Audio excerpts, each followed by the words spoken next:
esta noche que vayamos a sus Biblias. Quiero que vayan al libro de Lucas, capítulo 23, versículo 34. Y ahí mismo usted vaya preparando el versículo 43, versículo 34 y versículo 43. Es su texto. Lucas. Lucas 23, versículo 34.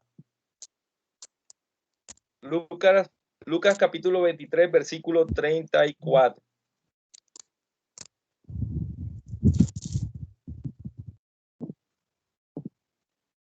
Encontramos nosotros en el texto, en el versículo 34, en la primera sección, algo sorprendente, unas palabras sorprendentes de nuestro Señor. Voy a leerlo completo para ustedes. Voy a buscarlo aquí, Lucas. Dice la palabra del Señor así en la Reina Valera.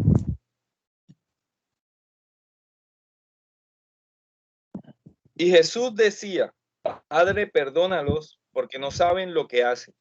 Y repartiendo entre sí sus vestidos, echaron suertes.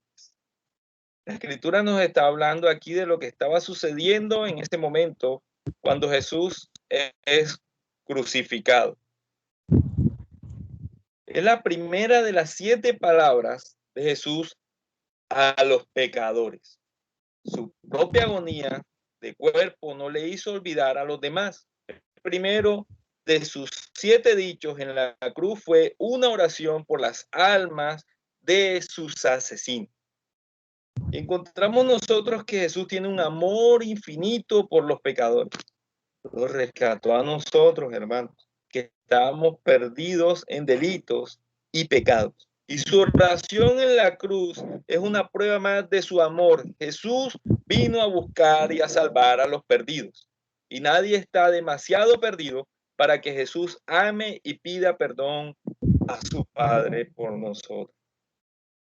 No tienes ningún pecado que sea grande para el amor y el perdón de Jesús. Puede que te avergüences de lo que has hecho, pero Jesús te perdonará. Puedes sentir que lo que has hecho nunca podrá ser perdonado, pero eso no es cierto. Jesús ora para que el Padre te perdone tu pecado. Pero, ¿sabes? Hay algo maravilloso en esto. Además de saber que Jesús nos ama y pide al Padre que nos perdone de nuestros pecados, también pone esa actitud en nosotros para que perdonemos a los demás. Y entonces vemos esta realidad en la intercesión que el Señor está haciendo en ese momento crucial. Hay algo también que me llama mucho la atención y quiero compartirlo con ustedes, que encontré en un libro que estuve leyendo hace un tiempo, de Philip Ryken. Él muestra un testimonio y lo voy a leer para ustedes. Dice: Jacob Deezer era un aviador de la Segunda Guerra Mundial, quien recibió el pelotón para sí mismo de llevar, después de que bombardearon Pearl Harbor, él encabezó la misión para destruir y bombardear a los japoneses.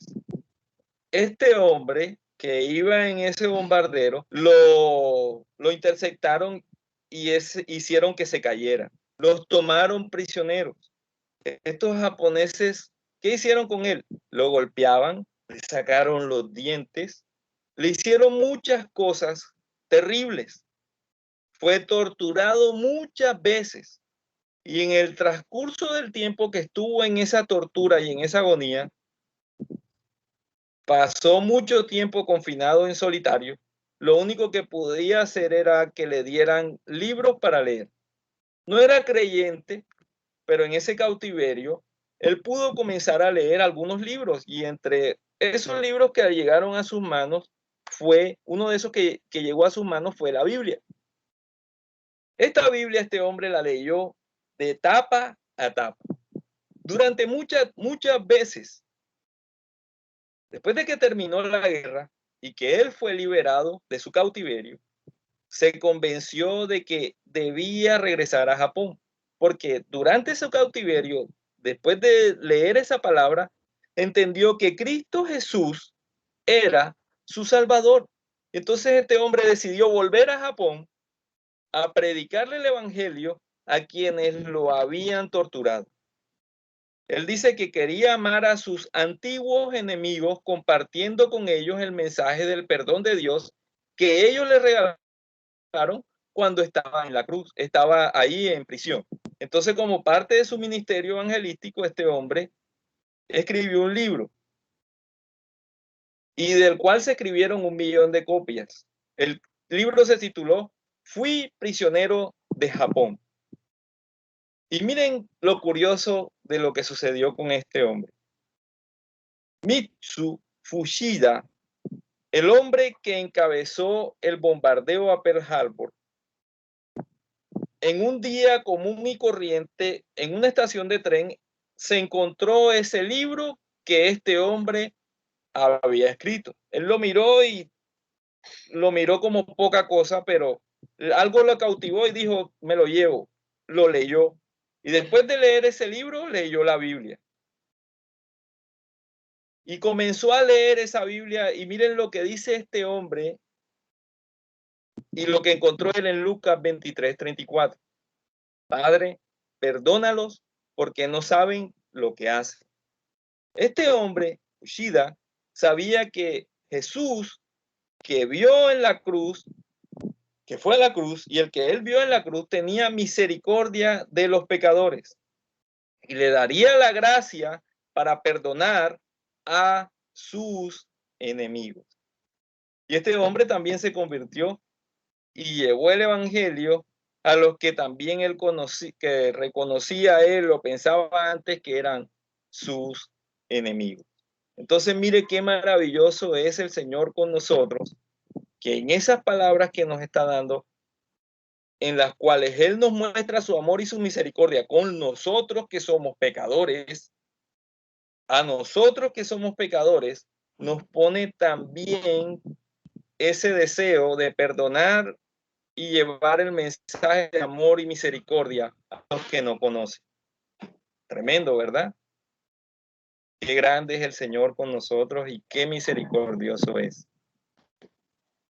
Y ahora quiero compartir con ustedes la segunda declaración del Señor en la cruz, en el capítulo 23 de Lucas, versículo 43. Y aquí encontramos algo también tremendo que recalca lo que les dije anterior, ese amor tan grande que Jesús tuvo por sus verdugos. Ahora mira lo que dice. Versículo 43. ¿Ya lo tienen ahí, hermanos? Amén. Amén. Miren lo que dice la palabra. Entonces Jesús le dijo, de cierto te digo que hoy estarás conmigo en el paraíso. ¿A quién le dice esto Cristo? Encontramos nosotros que Cristo fue crucificado con dos criminales. Cristo fue crucificado con dos criminales que lo habían insultado antes. Y tú me dices, Carlos, ¿y dónde sacas tú eso? Versículo 23, capítulo 23, versículo 39. Uno de los criminales que fueron crucificados lo insultó diciéndole, ¿no eres tú el Cristo? Sálvate a ti mismo y a nosotros. Versículo 23, capítulo 23, versículo 39. Ambos criminales se burlaron de Cristo. Usted puede ir a Marcos capítulo 15, versículo 32. Dice Marcos que los que con él fueron crucificados también lo injuriaron. Versículo 15, capítulo 15, versículo 32 de Marcos. Pero encontramos nosotros que hay algo que le pasó a uno de estos criminales. Su corazón cambió. Este hombre reprendió al primer criminal diciéndole, no temes a Dios ya que estás bajo la misma sentencia de condenación y en verdad nosotros con justicia, porque estamos recibiendo la debida recompensa por nuestras obras, pero este hombre no ha hecho nada malo. Y le dijo Jesús, le dijo este hombre a Jesús, acuérdate de mí cuando vengas en tu reino.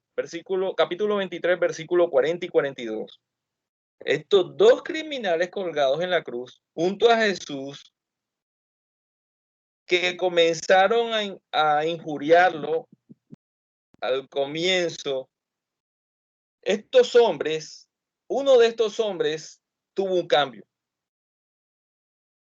Uno de estos hombres se arrepintió. El primer paso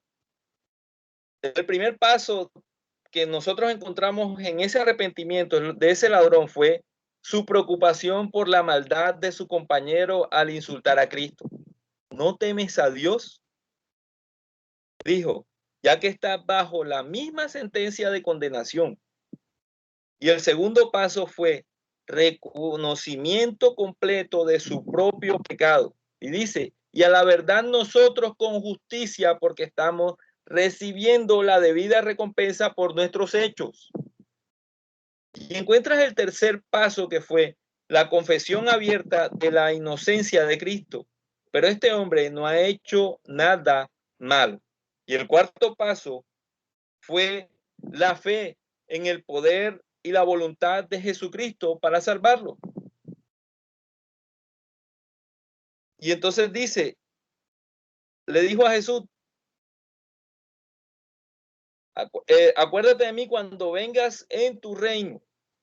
Y el quinto paso fue la oración. Clama a Jesús cuando estés colgado en la cruz. Le pidió incluso entonces que pensara en su alma. Y el último paso de este hombre en ese arrepentimiento fue la humildad. Él suplicó ser recordado por nuestro Señor. No mencionó gran cosa, suficiente para él si es recordado por Cristo. Estos 6 puntos deben recordarse siempre en la declaración de este ladrón penitente. Su tiempo fue muy corto para dar una prueba de su conversión, pero ese tiempo fue bien aprovechado. Pocas personas hoy que se encuentran moribundas, algunas, han dejado jamás pruebas tan buenas como las de este hombre en ese arrepentimiento. Antes de morir, el ladrón moribundo se arrepintió de sus pecados y puso su confianza total en la obra de Cristo. Y la respuesta de Cristo a este hombre fue, versículo 43, de cierto te digo que hoy estarás conmigo en el paraíso.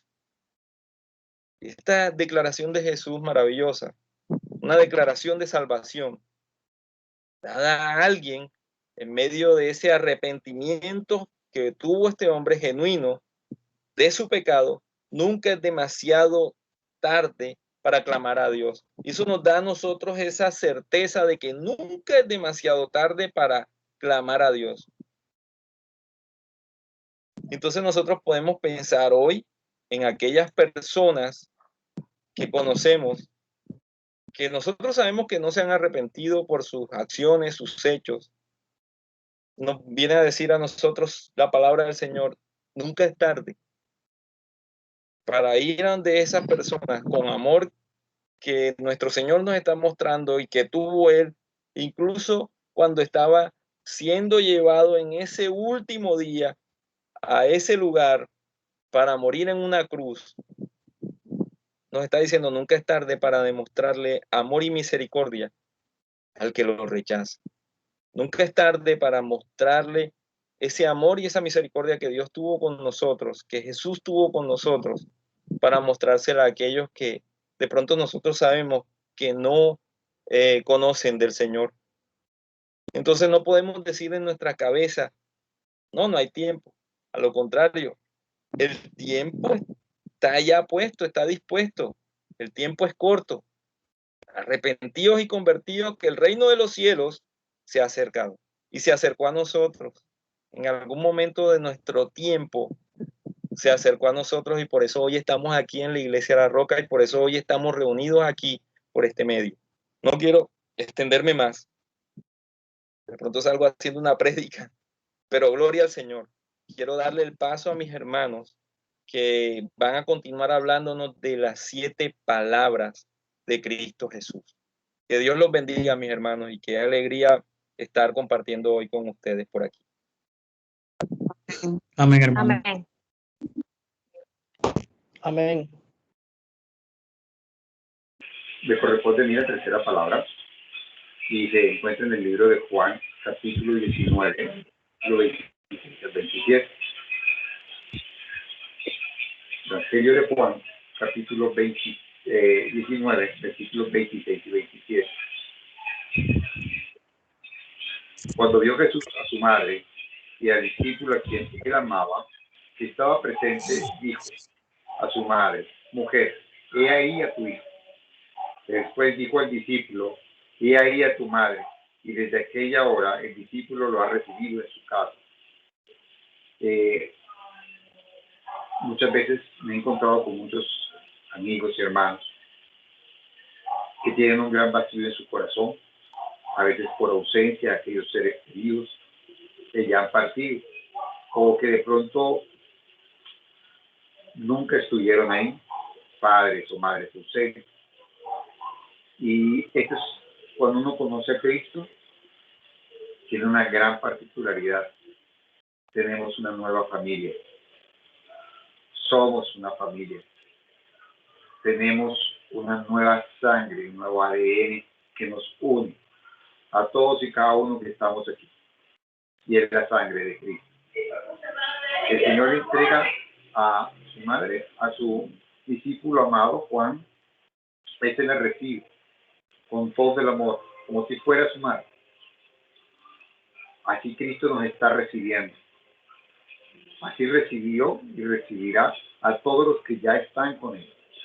Él ha estado preparando un hogar para cada uno de nosotros.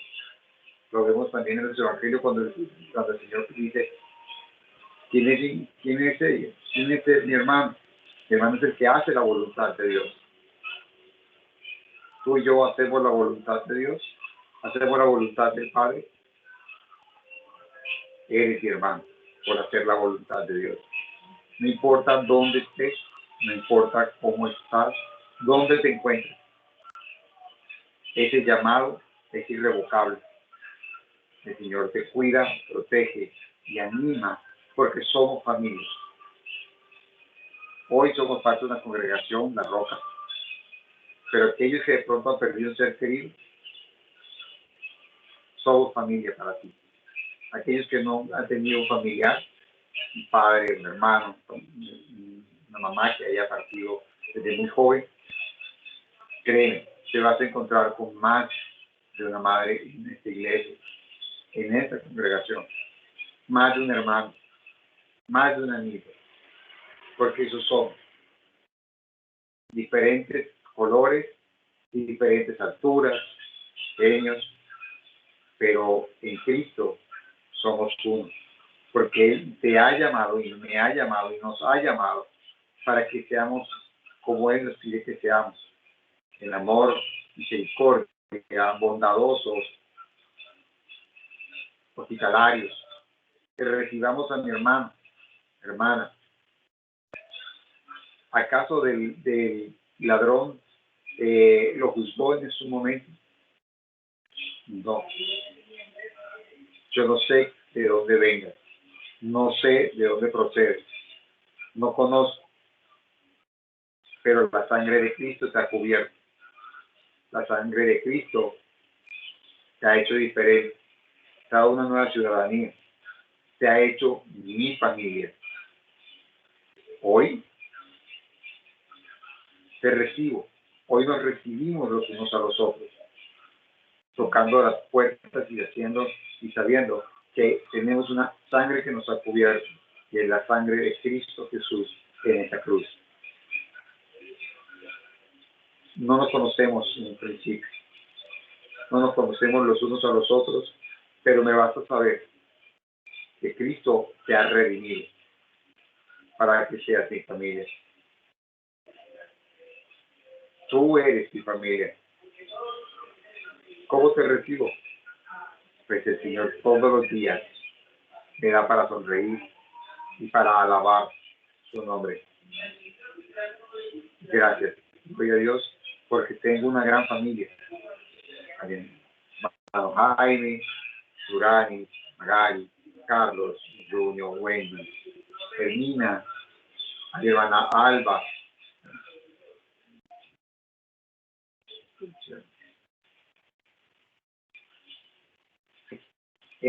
Grace, Ivette, mi hermana María Eugenia, mi hermano Miguel, mi hermana Nora, a Rahab, Victoria, a Truba. Ustedes son mi familia. Y aquellos que no han podido conectarse son familia. Acuérdense, porque tenemos que estar orando los unos por los otros. Alabamos juntos al Señor y glorificaremos su nombre juntos por toda la eternidad, por su misericordia. Todo. Bendiciones, mis hermanos. Le doy la palabra a mi hermano. Amén. Amén. Amén, hermano. Gracias. Amén. Amén. Bueno, buenas noches, hermanos. A mí me toca hablar un poco sobre Juan 19, 26, 27. Acompáñenme. Juan 19, 26, 27. Y esto es algo que conlleva todo lo que Carlos y Pacho estaba diciendo en estos momentos. En algún momento dado, Cristo en su cruz mira hacia abajo y dice: mujer, he a tu hijo. Pero también le dice: he ahí a tu madre. Se han escrito muchos artículos acerca de esta palabra. Se han hecho reuniones ecuménicas para poder explicar ese significado. Pero más allá de todo, Carlos lo dijo al principio, y eso es lo que creo que es lo que nosotros debemos comprender en estos momentos, que es que el amor nunca deja de ser. Quiere decir que buenas noches. Estamos ante la palabra que expresa el amor filial de nuestro Señor Jesucristo. El Señor ha hablado palabras de perdón. El Señor ha hablado palabras de misericordia. El Señor ha hablado palabras de amor. Y si Él pudo orar por sus enemigos y bendecir con la gloria eterna a un hombre que nunca fue su discípulo, ¿cómo no podrá abarcar la inmensidad de su amor a sus seres queridos? Y esto es lo que nos enseña, Cristo. Sencillamente la magnitud de su inspiración, su gran amor, sin temor a que a esta familia que estamos aquí reunidos, sin temor a equivocarnos, podemos afirmar que lo que impulsó a nuestro Señor Cristo a tan grande sacrificio fue su amor para con nosotros. Y eso ya lo hemos leído, lo hemos comprendido, lo hemos atacado, tomado nuestro corazón, porque sin ese amor que mantuvo firme, en ese amor que Él mantuvo firme y que prevaleció ante los horrores de la muerte, nosotros también sufrimos. Y Carlos dijo al principio, hay personas, bueno, si hablo en primera persona, ya han fallecido 3 compañeros que estudiaron conmigo en la universidad acerca de esta bendita enfermedad, y no hay palabras para decir lo que uno siente en esos momentos que uno compartió con esas personas, pero y a veces nos desesperamos, sufrimos, nos llenamos de enojo o a veces hasta de impotencia, porque no tenemos el control, pero Dios sí lo tiene. Y ahí es donde nosotros debemos entender que solamente las palabras de Él, solamente la palabra de Cristo, solo tuvo palabras de amor para con los suyos. Y ni aun en los momentos de la consumación y muerte lo sustrajeron de expresar ese gran amor por ellos. Por eso dice la Biblia que cuando estando crucificado, bajó la vista y vio al pie de la cruz a María, la mujer que fue su madre terrenal. ¿Y qué vería el Señor en ella? Sin duda notó su desgarrador sufrimiento, vio su tremenda tristeza, observó su terrible soledad. Ciertamente en ese momento que se cumplían en ella aquellas palabras proféticas dichas por Simeón, cuando fueron ella y su esposo José a presentar a Jesús en el templo. Simeón les dijo, y una espada traspasará tu misma alma, para que sean revelados los pensamientos de muchos corazones. Está en Lucas 2:35. Y precisamente allí, ante la muerte humana de su hijo, aquello se estaba cumpliendo. Y eso es algo que nosotros debemos comprender. Aquí no se trata sencillamente de que María es la madre de todos los humanos y que discutamos eso y que hablemos de eso. Aquí lo más importante es el amor que nos dio Cristo en esa cruz, que murió, que derramó su sangre y que su amor filial verdadero para con los suyos es algo innato. Eso no lo podemos quizás comprender. Podemos decir que amamos a nuestras esposas y a nuestros hijos, pero nunca podríamos compararlo con el amor en Cristo. Amén. Amén. Amén. Amén. Amén. Amén. Amén.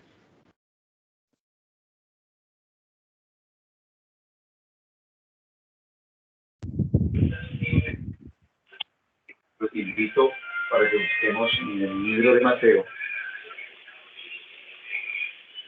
capítulo 27, versículo 46.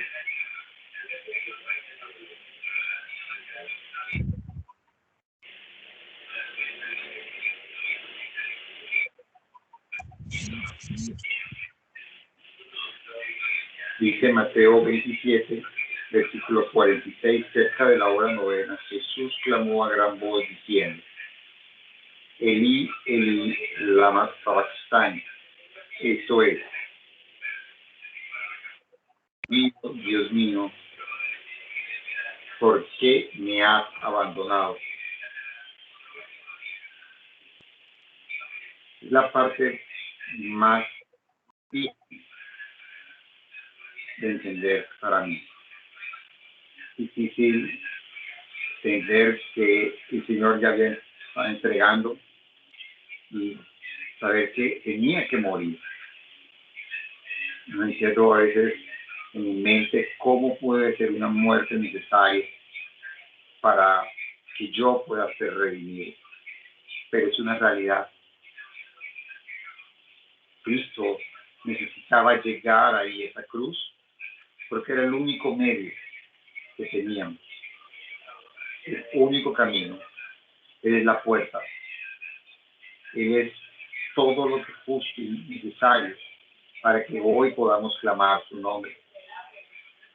No tenemos otro camino si somos solamente Él. Su figura, su vida, se ve resumida en esa muerte, se ve resumida en esa cruz. Todo el sufrimiento que no tiene comparación, cree uno que ha sufrido en la vida. Y mira lo que sufrió Cristo, porque recibió tu pecado y recibió mi pecado. Él, en esa cruz, recibe el justo pago de mi pecado, no de Él, porque Él era sin pecado, Él estaba sin pecado. Y en ese momento, en esa cruz, su sufrimiento le daba para clamar al Señor. Sabía que el Padre lo acompañó todo momento. Sabía que el Señor estaba con él todo paso. Y así lo demostró en todo su ministerio. Pero le era necesario llegar a esa cruz. Sin esa cruz, y repito, sin esa cruz, nada de lo que hagamos, o nada de lo que hayamos hecho, nada de lo que diseñemos a futuro es válido. Porque la cruz es necesaria. Era necesario que Cristo sufriera y padeciera.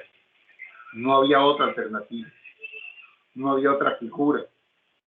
La ley no es suficiente para que cada uno de nosotros llegue a los pies de Cristo, a los pies del Señor.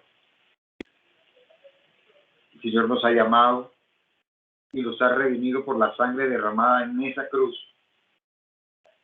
Y no me adelanto a su resurrección porque es este domingo que lo vamos a trabajar. Pero la necesidad de Cristo en esta cruz era imperativa. Ni Buda, ni ninguno de los otros dioses mencionados a través de toda la historia, los dioses griegos, los nórdicos, ninguno de ellos, por más sacrificio de todos sus relatos históricos, dan el precedente de Cristo, porque ¿saben algo? Los demás son fábulas. Cristo es real, y esa cruz fue real, y su sangre derramada por ti y por mí es real. Todo ello es real. Podemos pensar muchas cosas y nos vamos a encontrar con muchas personas en la calle que pensarán completamente distinto. Y es una verdad. Nuestra cosmovisión nos hace ver matices grises dentro del blanco y el negro. Pero la escritura es absoluta y es una sola verdad, no muchas. Es una sola. Es un solo Cristo, una sola cruz, un solo padecimiento. Es una sola muerte. Y fuera de Cristo, para que tú y yo hoy podamos clamar su nombre. Amén. Amén. Amén.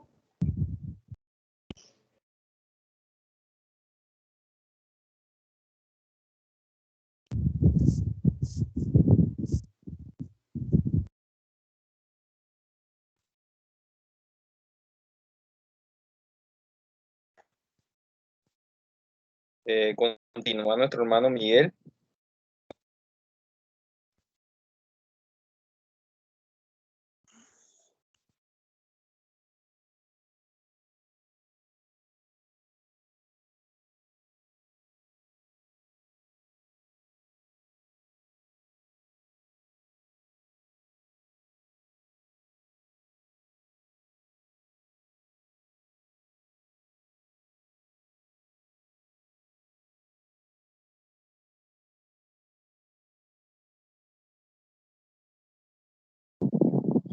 Miguel, disculpa, tienes audio, tienes micrófono conectado.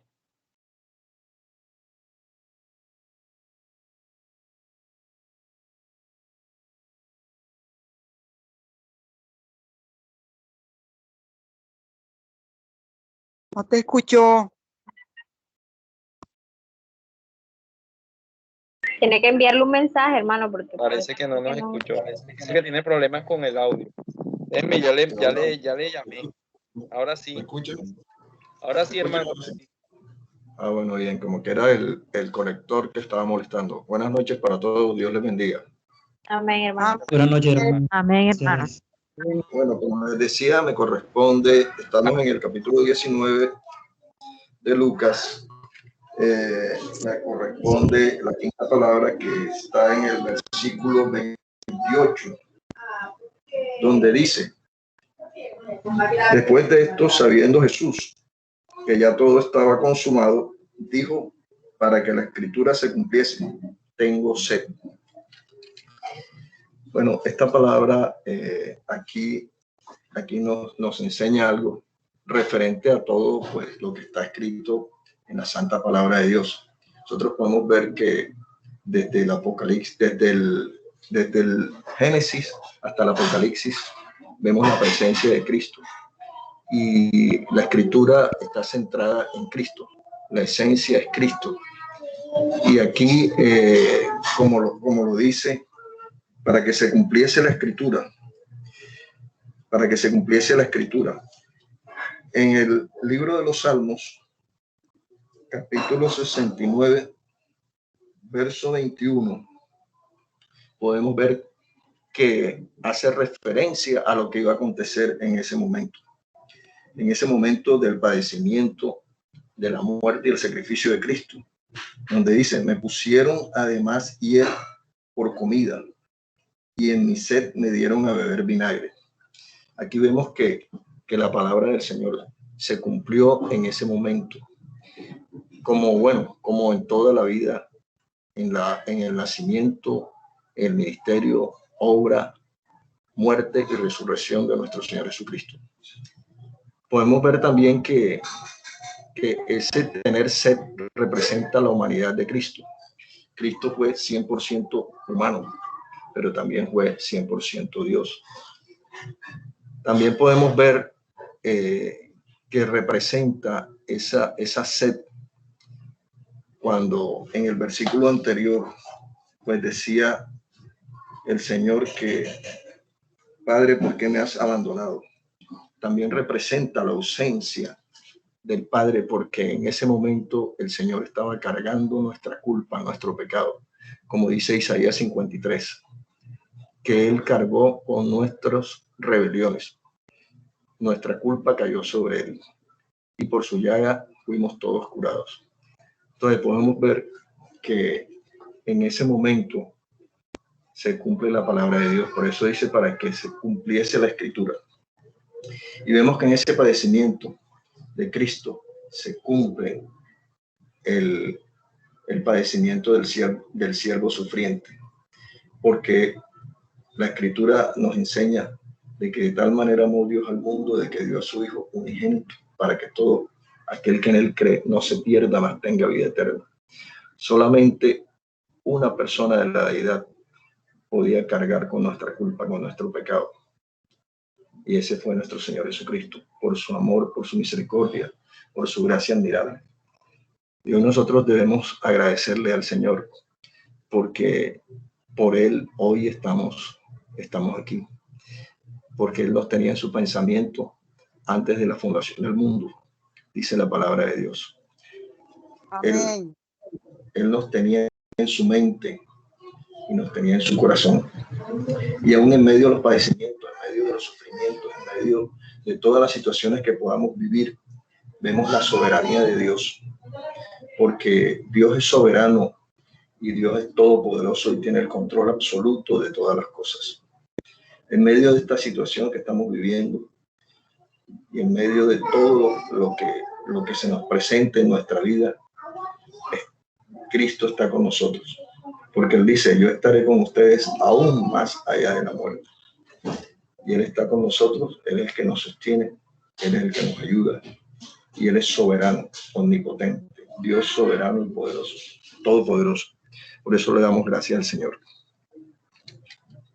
Amén. Amén. Amén. Amén. Amén.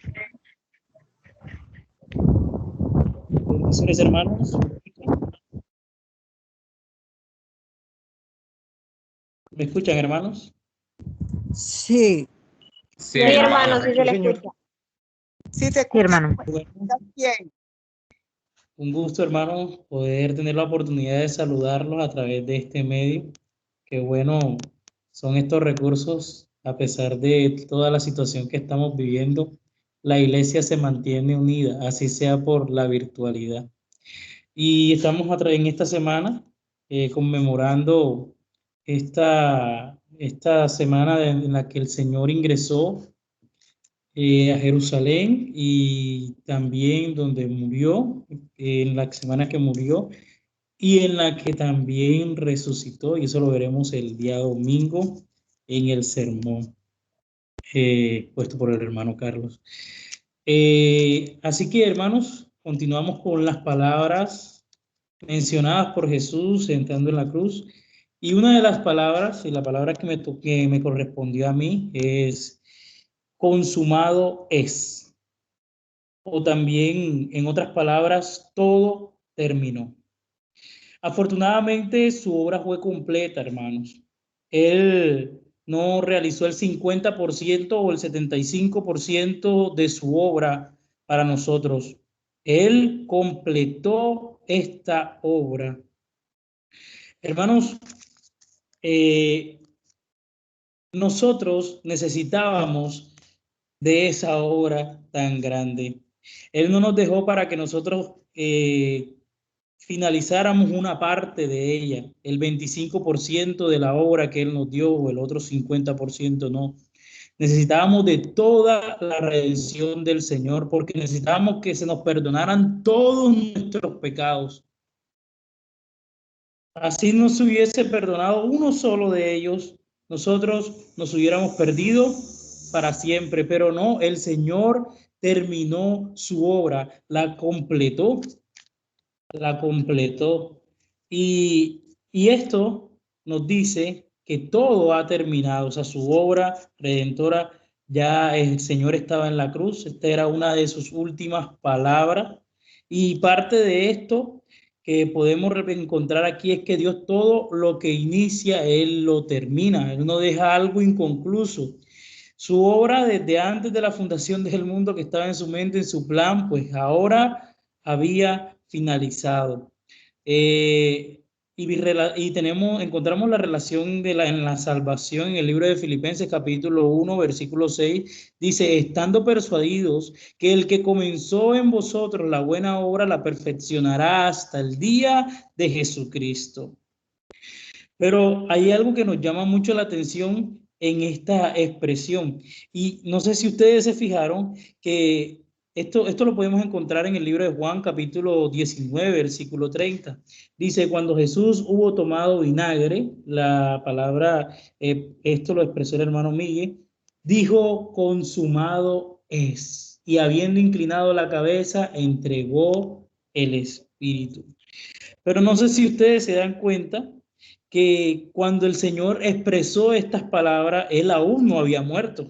Es más, Él mucho menos había resucitado y tampoco había ascendido. Pero Él mencionó todo como si ya hubiese sucedido. Él dice: consumado es, todo ha terminado. Y esto nos muestra parte de la omnisciencia de Dios. Dios lo conoce todo. Conoce el final desde el principio. El Señor sabía cómo iba a terminar todo. El Señor lo tenía claro porque Él ya había realizado la obra y su obra iba a terminarse, y nada ni nadie le iba a impedir terminar esa obra. Y por eso Él lo expresa como si ya todo estuviese terminado, porque Él tenía clara la seguridad de que todo se iba a ejecutar. Parte de esto también lo podemos encontrar en el capítulo 17 del libro de Juan, en la oración. Juan capítulo 17, versículo 4. ¿Alguno lo tiene en estos momentos para que lo lea? Bueno, dice versículo: yo te he glorificado en tierra y he acabado la obra que me diste que hiciese. Aquí él le estaba diciendo al Padre: he terminado la obra, y aún podemos observar que faltaban muchas cosas, pero ya Cristo conocía todo y sabía que esto se iba a ejecutar porque Él es Dios, hermanos. Nuestro Señor Jesucristo, vemos también aquí que Él había cumplido con eso de su vida perfecta en esta tierra y el sobrellevar las culpas, la maldición del pecado, estando en esa cruz. Así que Él expresa esto: consumado es, refiriéndose a que el sacrificio estaba a punto de efectuarse, el sacrificio del Cordero de Él. Hermanos, Cristo es la Pascua. Cristo es ese Cordero pascual que necesitaba el pueblo para perdonar, para ser perdonados los pecados. De manera que su obra, de manera que tanto la vida perfecta de Cristo como su muerte eran absolutamente necesarias, hermanos, para nuestra salvación. Nosotros vivimos agradecidos con eso. Cristo ofreció su vida, murió por nuestros pecados, Él entregó todo su ser y Él expresa estas palabras: todo ha terminado, consumado es. Hermanos, hoy tuve una experiencia, hoy me pasó algo, y es que estaba en una ecografía con mi esposa. Creíamos, bueno, el médico nos había dicho que podía ser síntomas de aborto. Para los que no saben, mi esposa está embarazada. Creíamos que era síntoma de aborto y yo estuve esperando después que le hicieran la ecografía, porque iban a ver si todavía el bebé se encontraba allí. Y yo esperando afuera del cuarto de ecografías a ver su rostro, y era un suspenso. Estaba orando, clamándole al Señor en ese momento, que me diera sabiduría para decir lo adecuado. Y cuando mi esposa salió, me dijo: ya terminaron, el bebé todavía está ahí, el bebé en su corazoncito está latiendo y todo. Hermanos, eso fue un respiro muy grande para mí y para la vida de mi esposa también. Ahora, ¿cuánto más no debe ser para nosotros el alivio, un alivio para nosotros escuchar esta expresión de consumado es? Todo ha terminado, hermanos. Saber, tener la tranquila seguridad de que la obra no estaba en nuestras manos, de que no teníamos que completar nada. No, hermano, el Señor completó la obra por nosotros. El Señor terminó esa obra gloriosa por nuestras vidas. Entonces, esto nos debe llevar a nosotros a meditar, esta palabra nos debe llevar a meditar a que yo no he aportado nada para mi salvación. El Señor lo hizo todo. El Señor vivió una vida completa por mi vida, para perdonar, una vida perfecta para perdonar nuestros pecados, porque Él era un cordero sin mancha y sin arruga. Y también era el cordero del sacrificio. Y en su muerte, todos los pecados que nosotros teníamos estaban siendo sobre Él. La maldición del pecado fue sobre Él. Pero como dice el libro de Isaías, por sus llagas fuimos nosotros curados. Me imagino esa expresión del Señor en esa cruz, esas últimas palabras de Él. Bueno, no fueron las últimas, Dios nos sigue hablando a través de sus palabras y Él dijo muchas cosas posteriores a esta, pero esas palabras en la cruz fueron: he terminado, consumado es. Eso debe aliviarnos, hermanos. Eso debe aliviarnos de que nuestra vida está en sus manos, de que hoy nosotros podemos hablar de eternidad por esa obra y que yo no tengo que aportar nada sino recibir el favor el cual Él nos ofrece a nosotros. Hermanos, y la siguiente palabra que quiero compartir con ustedes es la que podemos encontrar en el libro de Lucas, capítulo 23, versículo 46. Entonces Jesús, clamando a gran voz, dijo: Padre, en tus manos encomiendo mi espíritu. Y habiendo dicho esto, expiró. Hermanos, nuestro Señor, como dije anteriormente, esto le sigue al contexto de lo mencionado, pues en el libro de Juan dice que después que dijo consumado es, habiendo inclinado la cabeza, entregó su espíritu. Pero en el libro de Lucas muestra las palabras como tal expresadas por Jesús.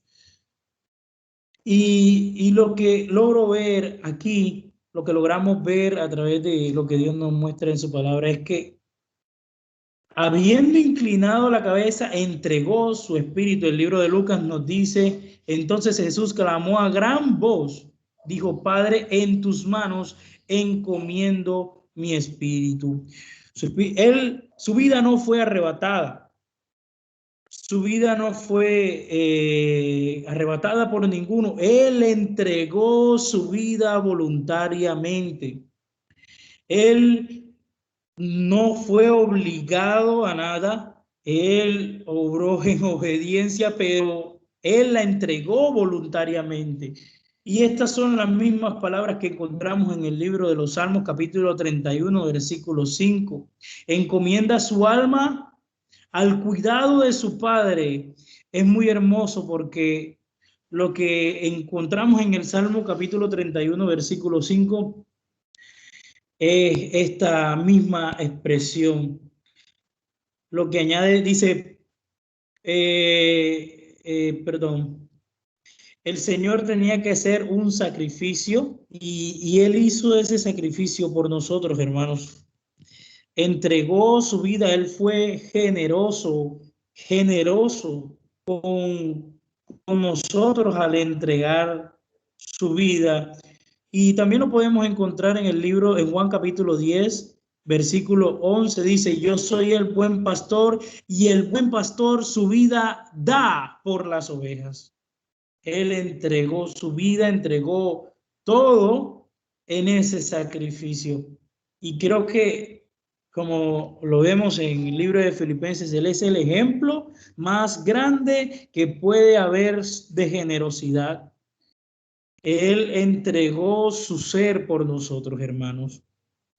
Así que en este hermoso espacio, el Señor nos ha recalcado a través de estas dos últimas palabras que primero, Él ha completado la obra, Él fue maravilloso, el hombre era incapaz, pero Él lo hizo completamente. Y en la segunda palabra vemos también la generosidad de nuestro Señor al haber dado su vida por nosotros, al haber entregado su ser por nosotros. Entonces, mis amados hermanos, este es el espacio que hemos tenido.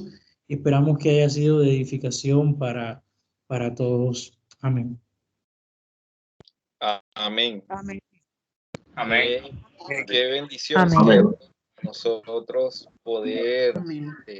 meditar en estas palabras de Cristo y lo que nos enseña, la fortaleza que nos da en medio de esta situación que vivimos. Mira, hemos aprendido nosotros que Cristo entregó su vida y lo hizo por amor a nosotros que éramos sus enemigos, y nos capacita a nosotros, sus enemigos, por los cuales Él murió, a poder entregar ese amor a los demás. Nos llama también a llevar ese mensaje de salvación, esa buena noticia a aquellos que no lo conocen. Podemos ver nosotros también esos atributos de Cristo, como su omnisciencia, como Dios mismo estando ahí en esa situación difícil. Y como lo decía Drúbal ahora, se entregó y lo hizo por nosotros porque el Padre lo plantearon así, y el Padre le entregó al Hijo, y ninguno de nosotros se perdió. Ninguno de los que van a recibir el Evangelio, de los que ya han sido escogidos, se va a perder. Qué bendición, ¿cierto? Eso nos llena a nosotros de esperanza. Ninguno de los que Él ha escogido se va a perder y también Él pagó por cada uno de nuestros pecados. O sea, ese es algo maravilloso. O sea, Exacto. no se le escapó ningún ser de los que Él había escogido desde antes de la fundación del mundo en su obra redentora, y tampoco se le escapó ninguno de nuestros pecados, y eso es algo que no tiene precio, hermano. Miren también lo tremendo cuando veíamos las palabras de Cristo, que la Escritura misma nos dice, Él se hizo maldición por nosotros, Él se ofreció a sí mismo como el corderito que llevaban y sobre el cual ponían las manos, y supuestamente o no supuestamente ocurría que los pecados pasaban al cordero y uno era arrojado al desierto y otro era inmolado. Y vemos que Cristo se ofreció a sí mismo como sumo sacerdote, como el cordero que quita el pecado del mundo, como lo proclamó Juan, y lo hizo por nosotros y lo hizo por amor. Qué bueno que nosotros en este tiempo meditemos en eso y comencemos a experimentar ese amor que ya tenemos en nuestros corazones, pero a experimentarlo como con el trato hacia los demás, con el trato a nuestros hermanos, con el trato a las personas que no conocen del Evangelio, que nosotros comenzamos a experimentar ese amor que Cristo tuvo por nosotros en nuestras relaciones. ¿Qué bendición tenemos? ¿Qué esperanza más grande tenemos? Cristo resucitó al tercer día. Bueno, de eso no voy a hablar ahora. De eso no voy a hablar ahora porque eso es para el domingo. Y estamos a la expectativa de lo que el Señor hizo. Pero ya lo estamos experimentando. Ya lo estamos viviendo ahora. Hermanos, vivámoslo con fe. Vivámoslo en amor. Amémonos realmente los unos a los otros. Perdonémonos. Si hay cosas en nuestros corazones que nos están afectando, perdonémonos. Recuerden que nunca es tarde. Nunca es tarde. Tenemos tiempo. Arrepentidos y convertidos porque el reino de los cielos se ha acercado a vosotros. Hermano, quiero invitarte esta noche a que ores conmigo para dar por terminada esta reunión y darle gracias al Señor por este tiempo tan especial que nos ha dado. Bendito Dios, amado, te damos gracias, Señor, nuevamente por tu misericordia. Te damos gracias, Dios, por tu amor inmensurable, Señor, porque tú nos demuestras cuánto nos amas, Señor, que a pesar de que éramos pecadores contrarios a ti, enemigos tuyos, tú nos amaste y fuiste a esa cruz y padeciste todos esos sufrimientos, Señor, porque tenías un propósito con nuestras vidas, porque tenías ese propósito firme de darnos vida eterna. Padre, te damos gracias, Señor, porque nos otorgaste esta vida sin nosotros ofrecer nada. Padre, te damos gracias, Señor, porque lo hiciste para ser glorificado, Señor. Padre, te damos gracias, Dios amado, por toda la misericordia que tú nos demuestras cada día, Señor. Gracias por Adrúbal, por Victoria, por este bebé, Señor, bendícelo. Te damos gracias, Señor, nuevamente por nuestro pastor Rafael Roa, por nuestra hermana Matilde, Señor, y por cada hermano, Dios, de la congregación. Te damos gracias también por la mamá de mi hermana Alba, Señor, bendícela también. Te damos gracias por Javier, te damos gracias por la hermana Gladys. Te damos gracias por cada uno de los hermanos, Señor, que hacen parte de esta iglesia, tanto de La Roca como Los Olivos. Te damos gracias, Dios, por Paola, por su familia, por Yair, por sus niños. Te damos muchas gracias, Señor, porque tú estás actuando, Dios, soberanamente. Tú eres Señor de señores y Rey de reyes, Señor. Tú eres nuestro proveedor. Padre, te damos gracias, Señor, porque nada de lo que hay en este mundo ocurrió por casualidades, sino fue porque fue creado por ti, Señor. Te damos gracias, Padre. Gracias, infinitas gracias te damos, Dios. Bendícenos, Señor, y ayúdanos a crecer en tu verdad, en tu palabra, Señor, y a amarte cada día más y a expresar ese amor con nuestros hermanos. Ayúdanos a hacer una iglesia, Señor, que se caracterice por demostrar ese amor, Señor, que tú nos has dado, tanto en la iglesia La Roca como en el Huerto de los Olivos. Te damos gracias en el bendito nombre de Cristo Jesús. Amén. Amén, mis hermanos. Qué bueno verlos a todos. Qué bueno